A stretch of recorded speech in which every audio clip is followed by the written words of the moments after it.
This is the Veteran Chapters Podcast, in their own words. Sponsored by Troops Hall Junk.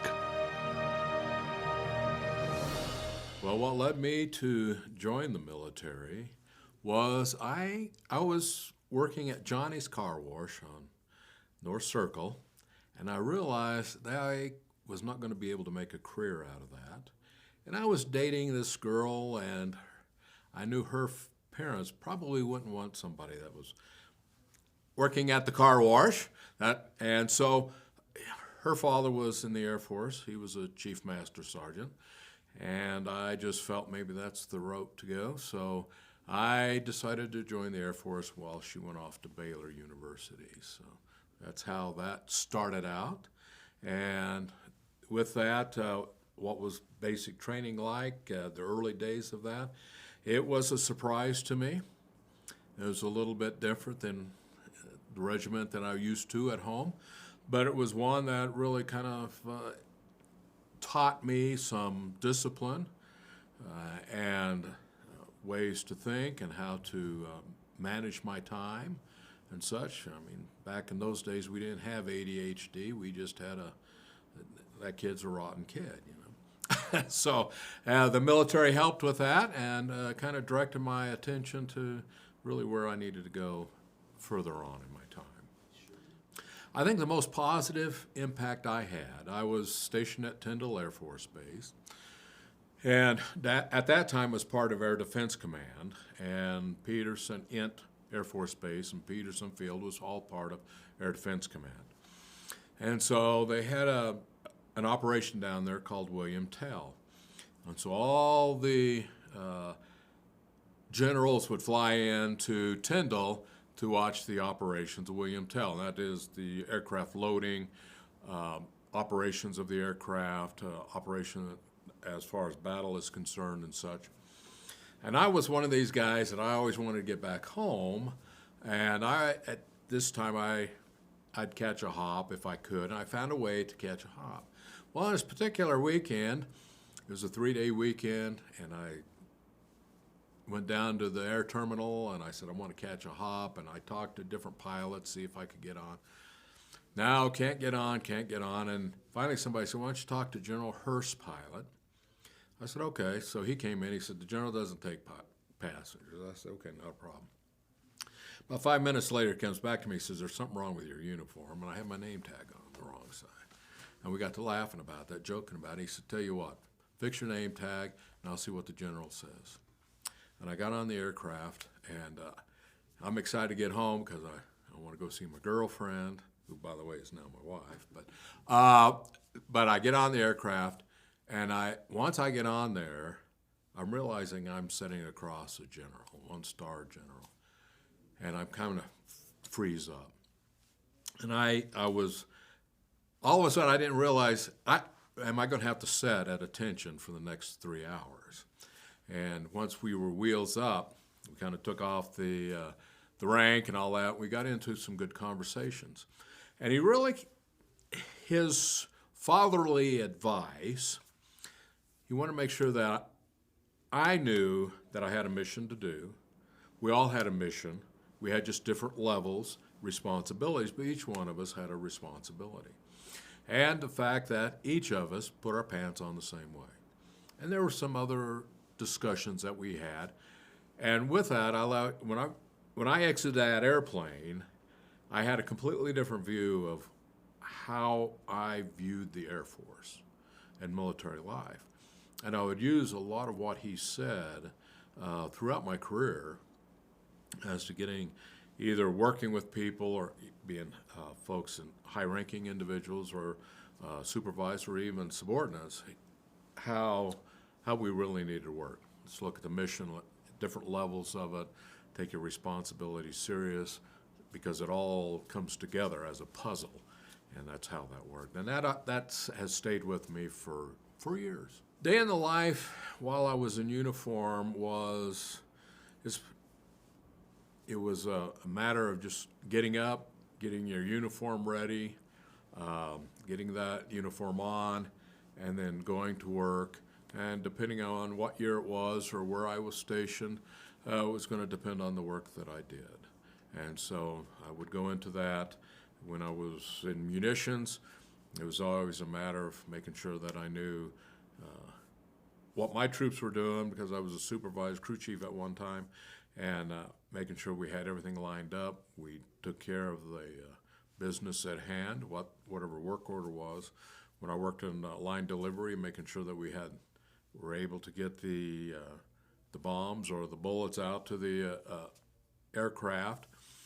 When I worked in the missile shop, it was a matter of making sure the missiles were functional, always testing them, making sure that they're working right, and then just making sure I got home safe. That was the key thing. Yes, the individual that really kind of shaped me and shaped that, besides that opportunity I had, was I worked in the safety office down at Dyess, Texas, Abilene, Texas. And I had a supervisor who, in that role, I was in safety.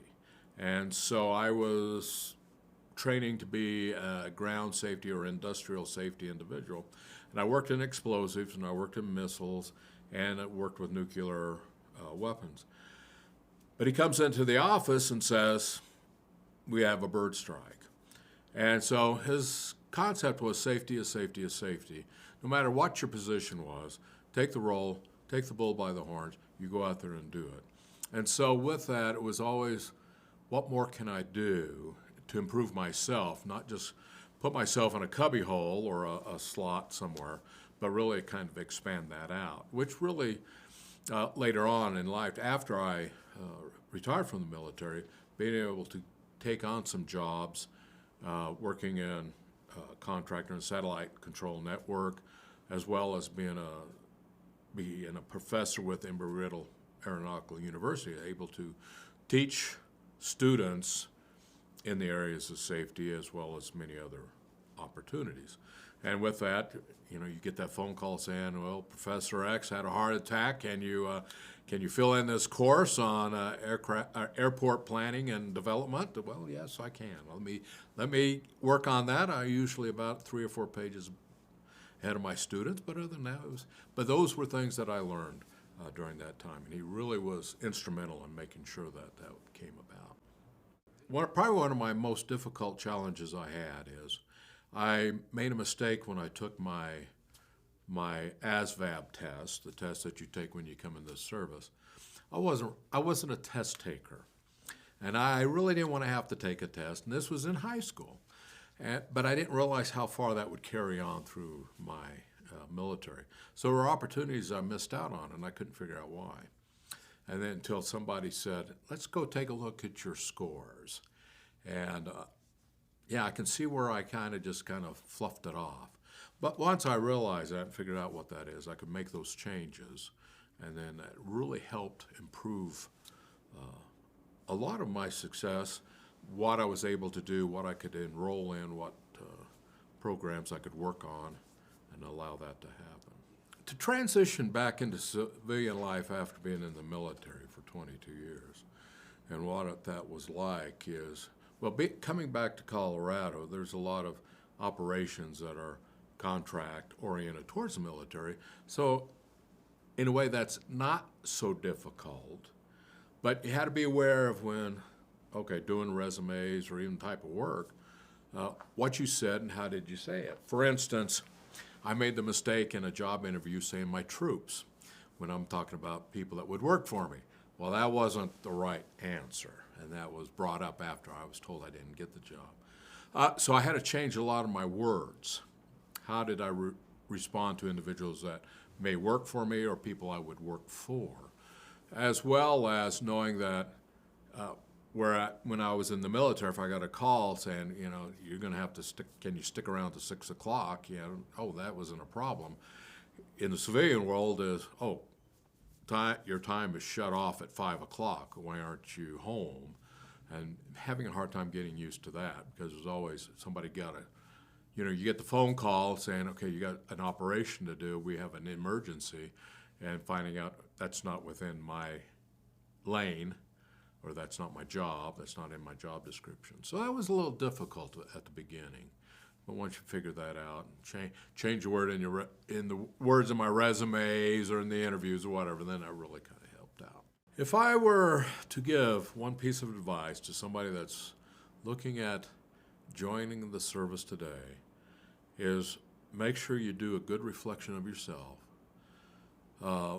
Know what the challenge will be for you. What are some of your future goals? What would you like to see come out of your life? I know when I came in, when I joined, I didn't know what I wanted to do. I had some ideas. I wanted maybe HVAC. My dad was a plumber, so I thought, well, maybe I'll be a plumber. Going back to that score, though, that kind of put me in a different place in munitions, but I enjoyed it. I learned a lot from it. The issue is being able to learn from that. Find out what your skills are. Find out where you can improve in your life. And it may only be a 4-year tour. You may want to do a career. Really take a good hard look at that and know what the challenges will be. Talk to folks that are in at this time and find out what would be some of the best ways to go as far as learning. Looking back over my career and how it has shaped me now as an individual, family, and community member, now that I'm really retired, as some say, I see where it has allowed me to be more involved, especially in veterans organizations and helping veterans, working with veterans, helping them through some of their issues or finding their resources. Having to go through struggles trying to get resources for myself after I left the military and helping others to do that. Also helping people to become aware of what the military is or what military life is. You know, as far as community is concerned and what am I doing now, once I thought I fully retired, it was just a lot of fun things that my wife and I would do. We would really enjoy our grandkids, and now we have great grandchildren too. But one day we're talking, and my wife says, "We need to do something together." I said, "I have this idea. Let's volunteer at the National Cemetery." Now, I've already been volunteering at the Pueblo Air Museum, and I've truly enjoyed that. That was fun. I loved giving tours. And I started volunteering at the National Museum of World War II Aviation. And so I said, let's do this together. And so through that, an opportunity came. Step back a little bit. My granddaughter says, "Would you marry us?" Now, I did a long time ago. I received my ordination, but didn't really go anywhere with it. So I said, yeah, I would love to marry you. And so with that, I started doing weddings. And then volunteering out cemetery, there'd always be somebody coming in saying, "We don't have anybody to do our service. We have nobody to do our committal." And so with my experience, the honor guard, and all that took place, I could come in and give that military eulogy for that individual. And so I started doing committal services, and then the funeral home comes in and says, "How would you like to come work for us?" And so I started working in the funeral business. I totally enjoy it. I didn't realize I would. I remember the first time my first funeral was, I said, "That's out. I'm out of here." That was back when I was a kid. No way, but I'm kind of shocked myself. And then I've been called to do a lot of funerals. So I've been able to do quite a bit. So weddings and funerals, I love doing them. I truly enjoy it. So I encourage veterans to reach out to the community, but I also ask for the community to reach out to a lot of veterans organizations and find out what the needs are. And so with that, there's a whole lot to do with the honor bell, supporting the honor flight, which I went on, Mission 21. Wreaths Across America is another way of supporting military and showing your support for military.